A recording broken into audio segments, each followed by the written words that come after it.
Hi, everybody, and thank you again for serving on the action teams. It means a lot to the organization, and your work is going to be really valued. So tonight, my name is Steve Maher. I'm the coordinator of Our Valley, Our Future, the nonprofit organization. And I'm joined tonight by Stephen Ames, who's a consultant on our project this year. Stephen is with Next Consulting out of Bend, Oregon. Not only is he helping on this year, but Stephen was the architect of our original Our Valley, Our Future action plan back in 2015-16. So it's great to have Stephen back. He will be covering tonight, giving us some of the main points from his trends analysis report, which you all received in an email last week from me. And then after Stephen is completed, I'll go through the main findings, some of the main findings, I guess, of the community input report, which you also received last week. And so with that, I'm going to hand it over to Stephen. We also will be going through a slideshow tonight. So I'm going to pop that up on the screen here as Stephen gets going. Great. Thanks, Steve. And hi, everybody. Great to be seeing you sort of here in video form. As Steve said, I worked on the trends analysis for the project. And the reason that we do the trends analysis is to give us a sense of what type of change is coming down the pike, not only locally, but nationally and even globally. And so in preparing a trends analysis, we reviewed over 100 documents from various kinds of groups, think tanks, policy units, universities, and mainstream media as well, too. And we compressed this down into a series of what we call 8 global megatrends. And I want to cover those today if I can. We can move on there, Steve. One point I will make is that all these global trends always have local impacts. And in fact, it's really at the local level where we really experience the impact of these major planetary level trends. The first one, of course, is population growth and change. And that really is about how our population is not only growing, but also diversifying and also migrating. And one of those migrations is the California exodus that's underway right now, which is really driving growth in the northwest portion of the United States. People who are moving for better lifestyles, smaller towns, improved quality of life, and that means they're moving to places like Eastern Washington and the Wenatchee Valley. And the population increase in Chelan and Douglas County over the last 10 years is a real reflection of that. Climate change and environment, of course, is a major global megatrend that is affecting everybody around the world. Here in the West, we are really suffering from some of the impacts of climate change, particularly in terms of increased drought throughout the West. Only 1% of the West currently is considered not to be in some stage of drought. And the first ever water shortage was declared in the West this year, meaning that reservoirs are now falling below expectations to sustain the populations that they serve. Another impact of global climate change, drought, and heat are the forest fires, which we've been experiencing over the last couple of years with much greater intensity. In fact, over the last 10 years, the amount of average acreage that has burned is over 7.5 million acres, most of that in the Western United States. Urbanization is about the trend of people moving into cities from rural areas into smaller and even larger towns. Currently, the United States is a very urbanized society with 85% of our population living in cities, and that trend continues to go up. Much of the new growth that's happening in the country, however, is happening in the Sun Belt, particularly in the Western United States. And that growth, in turn, is driving down vacancy rates of housing units and also driving up the cost of houses. Portland and Seattle have among the lowest vacancy rates in the United States right now, hovering between 4 and 5%. And housing prices, as you can see, are on the rise throughout the Wenatchee Valley here, everywhere from Wenatchee and East Wenatchee to Leavenworth and other smaller towns as well, too. The next global megatrend that I want to talk about is economic restructuring. Of course, we've been looking at long-term globalization of our economy for a long time, but the pandemic has really accelerated and changed some of the impacts of globalization, including an increased preference for home-based work. Many people, having worked from home for the last year and a half, are not keen to go back and be working 5 days a week and having long commutes, et cetera. And that's changing the nature of the workforce. Also, gig work has exploded across the country with currently 55 million people working in some kind of gig occupation, meaning it's not a job with benefits or security or retirement packages. The flexibility is great, but over the long term, the impacts on the health of the population is probably not as good. Also, AI and robotics promise to eliminate between 30 and 40% of all middle-skilled, middle-income jobs in the next decade. And certainly the Wenatchee Valley and perhaps the orcharding industry may be one example where automation will have that kind of impact. Science, technology, and telecommunication as a global megatrend is basically a good news story, but it isn't completely without its negative impacts. All of us are relying much more on our digital technologies for work, for school, for healthcare, and again, that has been accelerated by the experience of the pandemic. We're seeing more smart technology, both at work and in home and in applications in cities. But at the same time, much of this technology, particularly in the home, is not equally available to everybody because of income inequality. So some people are not experiencing the benefits of that technology. Public health is a global megatrend that has sort of arisen on the landscape over the last decade. And a part of that is driven by the spiraling of healthcare costs and also great inequities in healthcare access, particularly here in the United States. Because of that, delivery of healthcare is becoming more than just a responsibility of our major healthcare institutions, but actually people are needing to take healthcare into their own hands. There's technology that can help that, such as smartphones, but again, these technologies require income to have access to them. Finally, the last two global megatrends that I want to cover are social equity and values and norms. Social equity is the second major global megatrend that really has emerged over the last decade. And once again, the pandemic has served to accelerate and expose some of the issues we have with social equity, particularly with income inequality and social equity issues. The pandemic has certainly affected lower income people, people of color, and marginalized populations much more than it has others. And also there are other trends not positive happening that deal with the issue of social equity, including the rise of hate crimes, but on the positive side, more movements for racial and social justice. Finally, I want to talk about values and norms, and Steve will provide more information on the values of the Wenatchee Valley coming up here in a minute. But nationwide, our values have been shifting, which is unusual. They don't normally change that fast.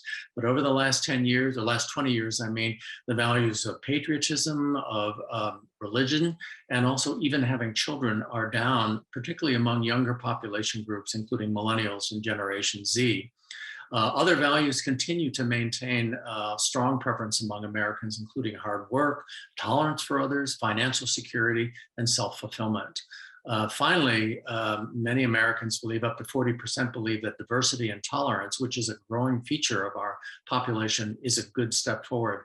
However, a smaller percentage, around 15%, say that it's a step backward.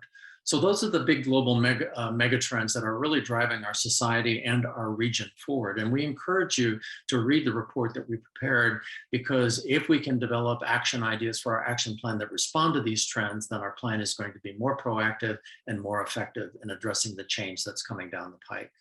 Over to you, Steve. Thank you, Stephen. I appreciate it. I'm going to cover again some of the main findings from the community input report. A lot of information there, so please give the report a closer, deeper dive. You will be receiving a PDF of the slideshow again, and also we will send you a link to the YouTube video that you're watching right now, so you can go back over this if you like. One of the key questions we asked during our outreach work this year, which included, by the way, we interviewed 50 stakeholders. We had about 950 people fill out the public survey. And we also held focus groups and some panel discussions that attracted, I want to say, about 300 other attendees. So we had an excellent turnout again this year. Anyway, one of the big questions we asked when we did this outreach work back in 2015 is this question, which is what is one thing you value most about living in your valley? And as you can see here, people truly value our natural environment. That's the mountains and the lakes and the trails, and everything we have here, including the great scenery, outdoor recreation, which is obviously very closely tied to our natural environment, and then things like people, sense of community, small town feel. Climate is a big deal. We get a lot of sunshine, and also we have some true seasons here, true 4 seasons. Public safety, all those things are very much valued. When I went back and looked at 2015, the responses then, they very much closely match what we've heard again in 2015. So the values that people hold here, and I think these are values that have probably been held for decades, still ring true. These things also are, these values are very important in terms of the work we're doing. They speak on not only to what residents don't want to see go away, but they also provide a yardstick against which to measure a lot of the things that you guys are going to take up, which are the proposed projects and programs and other ideas that our community members have told us they would like to see happen. So values are very, very important. Couple things here, both this slide and the next slide are the things that were inadvertently left out of our community input report. So I wanted to spend some time going over these. Strengths are very similar to values, but they also are different. In probably a good example of this is a person may personally value something like public safety. They may consider that a very valuable thing for them personally. But when you ask them about strengths, they may not necessarily consider something like public safety a community strength. Just giving you one example there. So keep that in mind as you look through these. That said, the first 5 up on this list here, the top 5, are basically the same 5 when it comes to the values, what people value here most. From 6 to 10, you will see some of these. If I go back really quick, if you look at, for instance, cultural diversity, which is considered as 7th most popular, most valuable strength. It's also listed here and over here. So you'll see these things, other items, that are here that are sprinkled throughout the values. We also asked folks, what is our greatest weakness as a place to live? And as you'll see in a moment when we review the lists of how this place is changing and also what challenges our residents see us facing. Housing is a big deal. It's viewed as a major weakness right now. And these other things you'll see here, such as transportation, infrastructure, cost of living, lack of planning, also have ties to the housing issue. Others you see on this list that are ranked in the top 10 include things like community divisiveness, cultural relations, jobs, wildfires and smoke, and the lack of amenities. As I mentioned a moment ago, I was going to get into what folks, how they perceive our valley changing today. And far and away, the top choice is growth and housing, as you can see here. Those are big things. People perceive more growth happening now than they have any time in the past. New residents, more visitation, more money coming into the town, just expansion of a lot of things. And some of that is obviously pandemic related.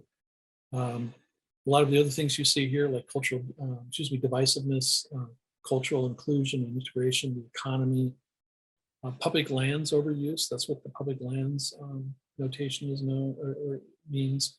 Loss of orchards. Again, a lot of these things have a connection to the pandemic. We also asked folks, what is the biggest challenge for the future of our valley? And again, overwhelmingly, residents and our community stakeholders point to adapting to growth and also the housing issue, the need to add more affordable housing. Bridging the cultural divide was ranked #1 by our Latino survey respondents. And then like housing, if you look through these lists here, you'll see many of the others are, bread and butter issues for folks. Things like jobs, education, healthcare, social services are all viewed as big challenges we're facing. One new one that was not on the list in 2015 is the divisiveness issue. And by that, we mean, divisiveness over COVID, over national politics, over new residents.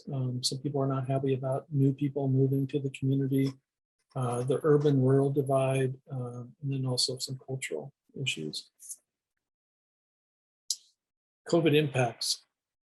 Mentioned earlier how the pandemic has played a big role in how things are changing and the challenges we face.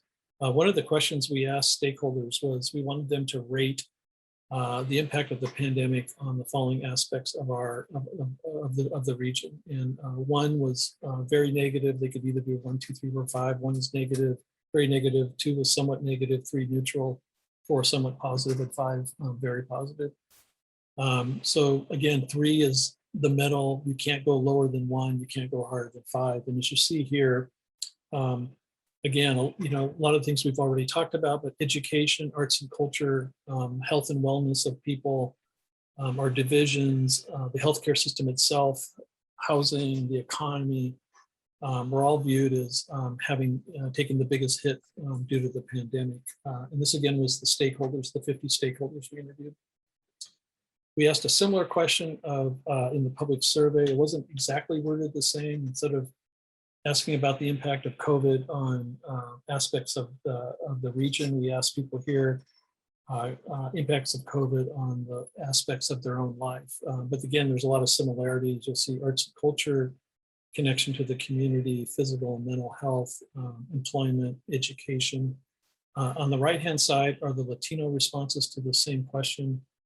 Everything in blue reflects a more negative or lower score than what the overall public survey respondents. And you can see there's a whole bunch of them. I think this gets to, again, the disparities and the inequities faced by a lot of our Latino residents during the pandemic. Along those lines, I mentioned a moment ago, we had focus groups. We held 10 focus groups in the month of May. They were held on 3 consecutive Fridays at Met Howe Park in Wenatchee. We had 118 total participants. And we asked them this question during the focus groups, and that was, what have been the hardest things for you and your family and friends to overcome during the COVID pandemic? And as you can see here, a lot of these are inequities that they face on a daily basis. And many deal, again, with basic needs, things like jobs, education, food. That first one is very sad, isolation, fear, deaths, and depression. That definitely gets into the behavioral health issue. But you also see here, number 4, not receiving conflicting or lack of information. Number 5, difficulty accessing resources, and also difficulty dealing with the COVID prevention steps. We also asked some equity and inclusion questions this year during our project. And on this one here, people could choose more than one answer. So the question was, what racial and social equity barriers exist today in our region?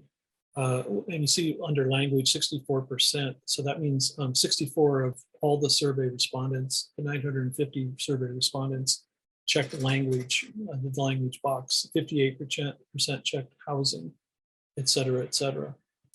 You'll note in blue, just 8.6% of the survey respondents said there are no barriers at all. We also asked folks, both public survey and the stakeholders, what things can the community do to address these issues of racial and social equity. And here, largely most of these comes down to, getting to know people better, building relationships, engaging, listening, communicating, real kind of basic communication stuff, basically getting to know each other. And so you see that as being probably the biggest thing here. You also will see some things within the public survey, for instance, providing affordable housing and social services. So trying to make that more equitable, increase representation of minorities in leadership roles. Also the stakeholders cited that as a thing to do. And that's both elected and appointed roles. Also improve language fluency is another one. And then some of the others, for instance, under the public survey, things like celebrating cultures, people, and successes, which I think is an interesting idea. And on the stakeholder side, they cited things like changing governmental policies and practices, as well as investing in areas where inequities exist. So again, I want to thank everybody tonight for listening in on here, and thank you also for the work you're doing. This, again, will be available. This video will be sent to you, and so will the PDF of the slideshow. And with that, I wanted to thank you. And Stephen, do you have any final words? No, thanks for the opportunity. Great information. Yeah. So thank you, everybody. And we will see you soon.